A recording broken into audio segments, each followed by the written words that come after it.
give you my heart.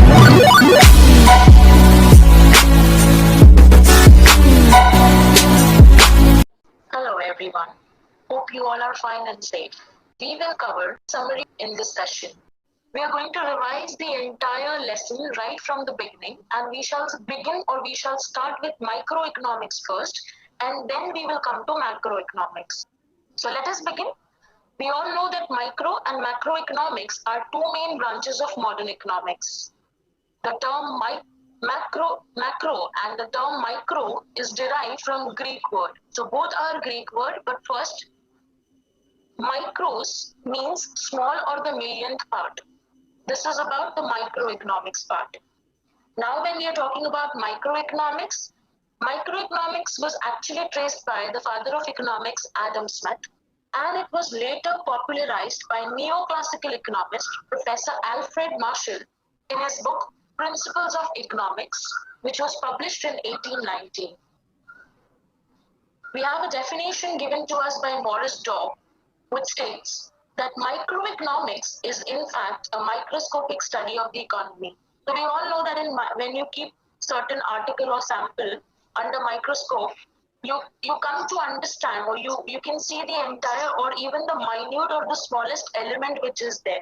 So this is all about microeconomics. So you study the smallest factor, you divide it into different small individual units, and then you study them in detail. So microeconomics deals with small part of national economy.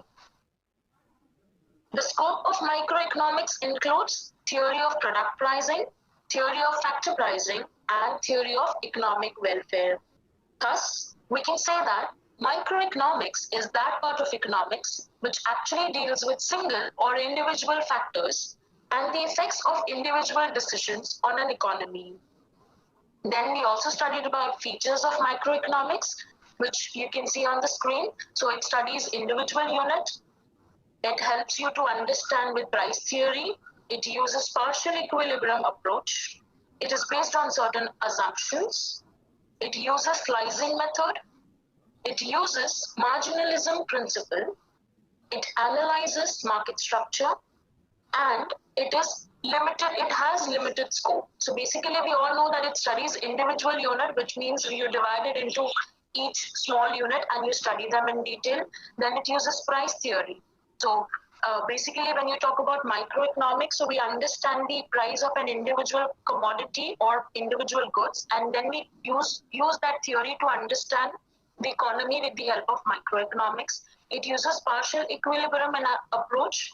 We all know that equilibrium is the balance that you actually use it, and you then understand with the help of the factors which are there in that particular economy. You understand and you come to the study of the microeconomics that, okay, this is the factor which needs more attention. This is the factor where we need to take corrective measures. Then it is based on certain assumptions wherein it says that other things remains the same or other things remains constant. It uses laissez-faire policy where there is no government interference. And these assumptions which are used in microeconomics are not actually realistic. Then it uses slicing method. So we all know that it divides economy into different slices or different parts and then studies them in detail. It uses marginalism principle. So marginalism is nothing but the total satisfaction you get by adding one more unit. So this is what is studied under microeconomics. It analyzes market structure. So it tells you that whether you are in a monopoly competition or whether you are in oligopoly structure, and then it has limited scope. So we all know that microeconomics is limited to certain level. You cannot study entire thing in microeconomics because you're already dividing it into small units and then learning it. Now when you talk about importance of microeconomics, so it helps you with the price determination of goods.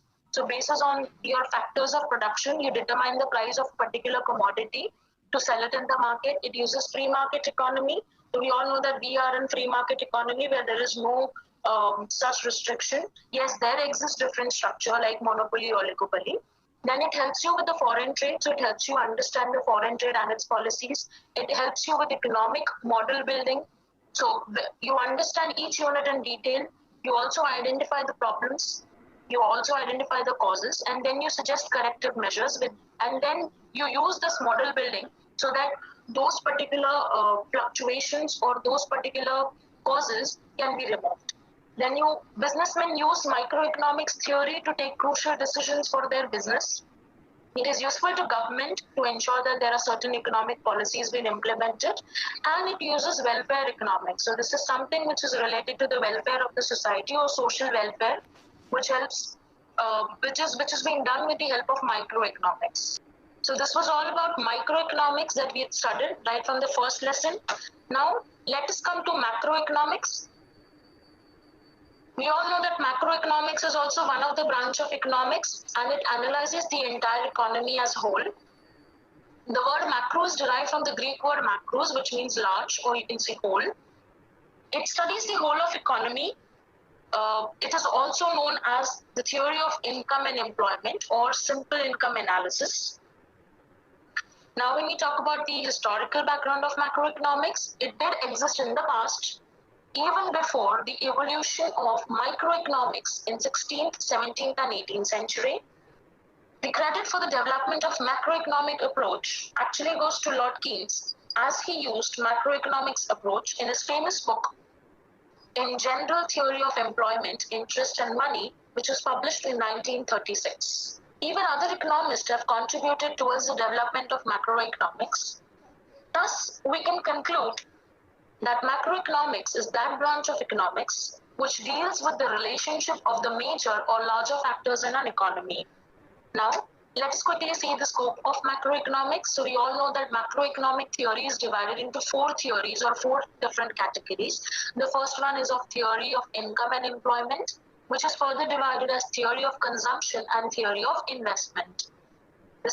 And in theory of consumption, theory of investment, there includes theory of business cycle, which is a part of both. Then we have theory of general price level and inflation. The third one is the theory of economic growth and development.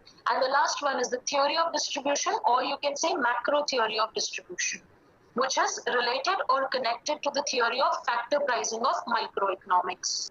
Then we have features of macroeconomics. So we all know that macroeconomic studies aggregate, so it studies the entire economy as a whole. It uses income theory, so we understand the income theory, the level of income, the inequalities in the level of income and wealth. We study everything in detail. We understand the income part, and then we come to a conclusion using macroeconomics approach. It uses general equilibrium. So we all know we've studied about equilibrium. It is the balance that you maintain. So here in macroeconomics, you do it at general level, because in micro you use it for individual level, but for macroeconomics you do it on a general level. Next, macroeconomics shows you the interdependency between different economic variables. So where one factor is dependent on the other factor, like for an example, I had also told you that the level of income will decide your savings pattern, and your savings pattern will actually, or in the end, will help you with your investment pattern. So if you have more savings, you can think of investing that money in the market, but if you don't have any savings, or if you have less savings, you might probably not use it for any investment purpose. Then macroeconomics uses lumping method, where we all know that it studies the economy as one, as whole. So it does not divide into different units, but it is studied as one particular topic. It develops growth models. With the help of macroeconomics, you can identify the reason or the cause for particular low level of that particular topic, and accordingly you can suggest corrective measures with the help of these growth models. Then you have determines general price level. So we all know that it helps you to, in microeconomics, you identify the factors and you fix the price of the commodity. But here in macroeconomics, you determine general price level. So the overall, you take out the average of the price or of the goods or the services that are being sold in the market. So that is what you call as general price level. And we all know that it is policy-oriented science. So it helps government, it helps other departments to ensure that they take proper economic policies, they implement those economic policies on time, depending on the situation and according to the reasons or the causes of the fluctuations. And the last one is importance of macroeconomics. So macroeconomics is very essential to understand the functioning of an economy. So if you really want to understand that how the economy works or how it functions, you need macroeconomics approach. Then it helps you to understand economic fluctuation. So any changes, any variable changes happening in the market or in an economy is studied with the help of macroeconomics. Then one of the essential or the important part is to study about national income. The money or the wealth that a country has is one of the essential part of macroeconomics. Then we have economic development. So with the help of macroeconomic, you can identify that how developed is your country. If not, then what are the corrective measures you will take to ensure that there is proper growth and development. Then it helps you to identify the performance of an economy. So with the help of national income, you come to a conclusion about the performance, whether your country is performing well, whether you are a stable economy, or whether you need some kind of improvement. Then it's the study of macroeconomic variables. So it understands different variables or different factors which are there in the market, and it actually tells you that yes, one factor is dependent on the other factor. So basically, there is interdependency between various factors, and it helps you to identify the level of employment. So basically, with the help of macroeconomics, you come to know that how much is the working population, or how much is the employed population, and how much is the unemployed population in an economy. If there is more number of unemployed population, it identifies the cause or the reason for that, and also ensures that corrective measures or steps are taken for the same. So with this, we finish the entire revision, or you can say a quick recap, right from the beginning of microeconomics till the importance of macroeconomics. Now, to make you learn the difference between micro and macroeconomics well, I have created a flow chart which will help your learning process, and it makes it simple and easier for you to remember. So I want everyone to go through this flow chart and remember it as a differentiation between microeconomics and macroeconomics. These are certain points which are very important. Points from this are most of the times asked for your MCQ questions in your board exams, your objective type question, like your give one word, you can say true or false, and it will make your learning process a bit easier, because I understand that at times there are situations where you might get confused between micro and macroeconomics. So it is better if you go through this flow chart and you remember it well, so that it will help you even for your objective questions and to understand the entire concept of micro and macroeconomics. So with this, we'll finish all the subtopics. Stay safe and take care, students. Thank you all.